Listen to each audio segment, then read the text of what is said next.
5 ওয়াক্ত নামাজ এমন ভাবে আল্লাহ সেট করেছেন, 1 ঘন্টার জন্য যেন আপনি বাহির হয়ে না যান।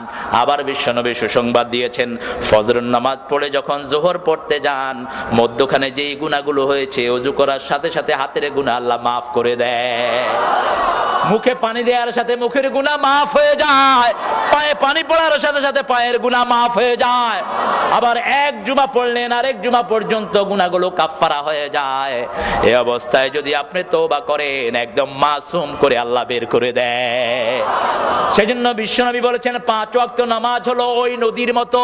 একটা বাড়ির সামনে দিয়ে যদি একটা নদী প্রবাহিত হয়, সেই নদীতে যদি কেউ 5 বার গোসল করে, তার গায়ে কোনো ময়লা থাকবে? একবার গোসল করলেই তো ময়লা পরিষ্কার। ফজর দিলেন, ফজরের একটু পরেই দিলেন যোহর, যোহরের একটু পরে আসর, আসরের একটু পরে মাগরিব, মাগরিবের পরে এশা, সেরা নাই।